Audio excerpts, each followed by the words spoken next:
Chapter 9. A Stolen Horse. The sudden change in the attitude of the Crootses toward the girls bothered them so much that they slept fitfully. Although the farmer had said he did not believe in hexing, when Nancy had shown him the note about witches, he had acted as if she were one. If people around this area are going to act afraid of me, Nancy thought, I'll certainly have a difficult time trying to solve the mystery. Although Nancy had no idea of giving up the case because of such an attitude, Bess was of a different frame of mind. Sensitive by nature, she did not want to stay where she would be shunned. Besides, she felt that further work on the mystery would involve more danger all the time. I'll try to talk Nancy into leaving this Amish territory, she decided. As for George, she was angry with the Crootses. After Nancy and her friends had given their best efforts to locate a girl who had run away, her parents were now treating their guests as suspects. Early the following morning, Nancy and the girls packed their bags and went downstairs. Mr. and Mrs. Croots were already at the table having breakfast. They nodded, but did not invite the girls to join them. "We're leaving," said Nancy. "I'm sorry that you've been disturbed by rumors about me and that you evidently believe them. I strongly suspect that Roger Holt is back of all this. Someday he'll be caught. Then I'll be cleared of these silly charges." Nancy's hope that her words might convince Mr. and Mrs. Croots was not fulfilled. The farmer and his wife merely nodded again and did not arise or even say goodbye. Nevertheless, each of the girls thanked the couple for their hospitality, then walked out the kitchen door. In silence, they got into Nancy's convertible and drove off. "Well, I've never been so badly treated by nice people in all my life," George stormed. "Maybe we shouldn't blame them too much," Nancy suggested. "There may be more to this than we realize. But I intend to find out what it is." "Will you keep on looking for Manda?" Bess asked Nancy. "Certainly. If she's working for a thief, I want to warn her as soon as possible." "Maybe," Bess surmised, "the Crootses think you know where Manda is and won't tell them." "That's possible. They may have been told some witch is responsible for Manda's disappearance, and now they believe I'm that person." "I'd like to bet," said George, "that if we bring Manda back, the Crootses will do an about-face." Bess wanted to know what place Nancy was heading for. Nancy said she thought they might try New Holland. It was a good base from which to work. "I'd like to do some inquiring around that area." In New Holland, they found a place to eat and ordered breakfast. "We'd better keep this witch business to ourselves," Nancy advised, "or we may not find a place to sleep." Bess and George smiled, and Nancy asked the woman in charge if she could recommend a boarding house. The woman suggested a place about a mile out of town. "Papa Glick had a bad accident 2 years ago and had to give up farming," the woman said. "Now he is a shoemaker. Mama Glick will rent rooms sometimes. The Glicks are church Amish. You will be very comfortable there." When the girls finished eating, they went directly to the farm. It was well kept up, although many of the fields were in pasture. The house was of red brick. The barn, of wood, was also red. A pleasant-faced woman, wearing a green dress and the traditional Amish cap and apron, opened the door. When Nancy stated the reason for the girls' call, Mrs. Glick invited them in. "I have 4 rooms empty," she said. "Make your choice between."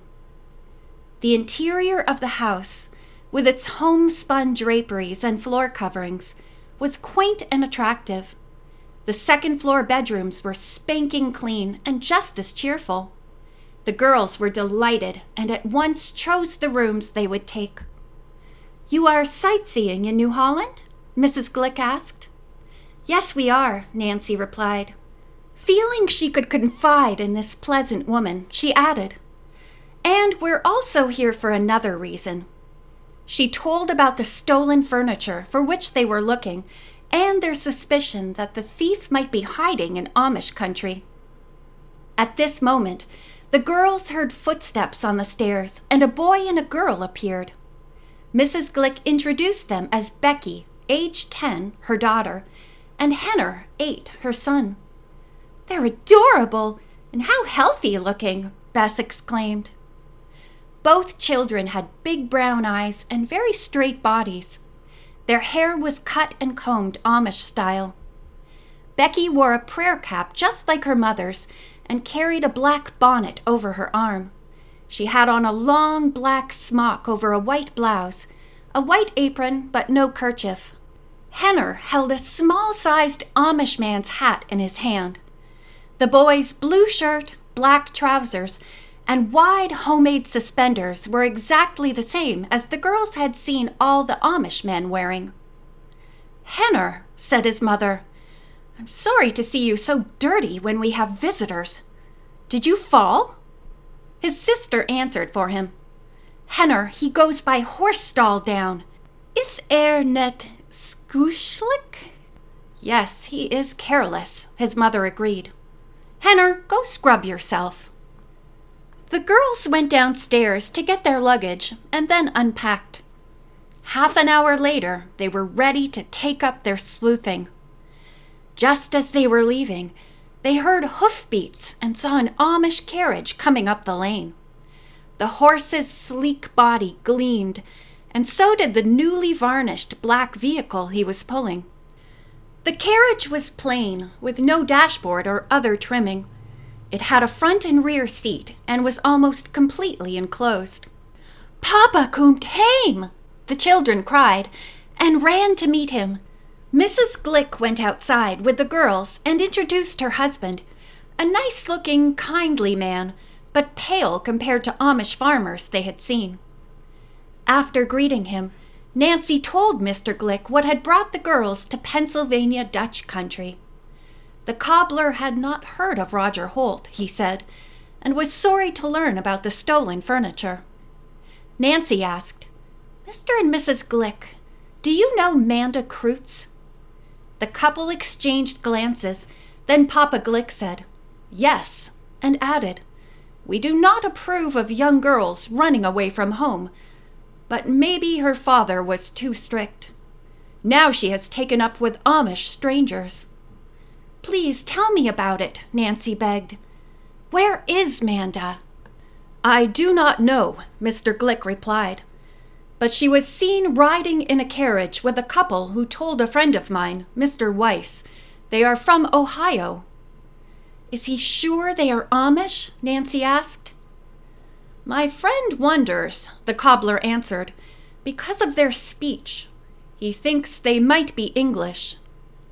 When Nancy inquired what Mr. Glick meant by the last remark, he explained that among his sect, any non-Amish people are called English, meaning foreigners.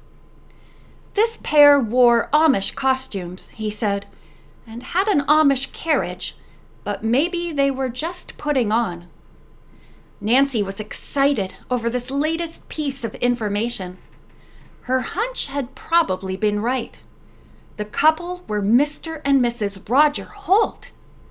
If Manda Croots became too friendly with them, she might get into serious trouble with the law.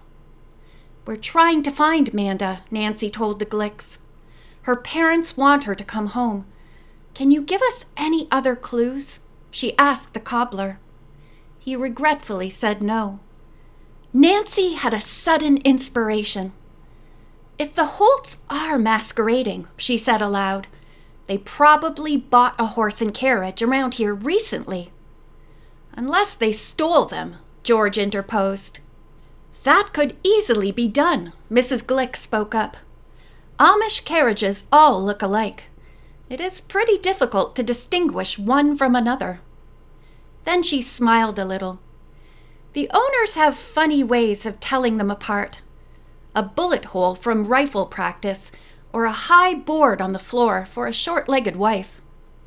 Mr. Glick insisted that an owner did not even need earmarks to tell his carriage from others. "We just look at 'em. We know 'em," he said. Nancy told Mr. Glick that she suspected the man masquerading as Amish might be the furniture thief, and that she would like to inquire at local carriage factories about any recent purchase by an out-of-state man. The cobbler gave her the name of a factory 5 miles away, and the girl set off at once for the place. At the carriage factory, Nancy spoke to the manager and stated the reason for her call.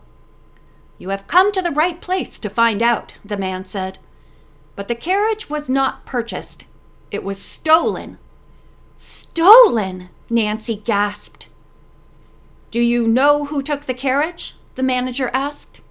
"No. By the way, have you ever met a Roger Holt?" "Never heard of him." Nancy remarked that maybe the thief had also stolen a horse to go with the carriage. "You have the nail on the head hit," the man said. "My uncle, who lives a few miles from here, has a lot of horses.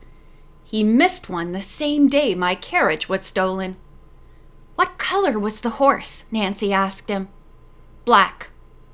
Nancy thanked the manager, then excitedly hurried outside to tell Bess and George what she had learned.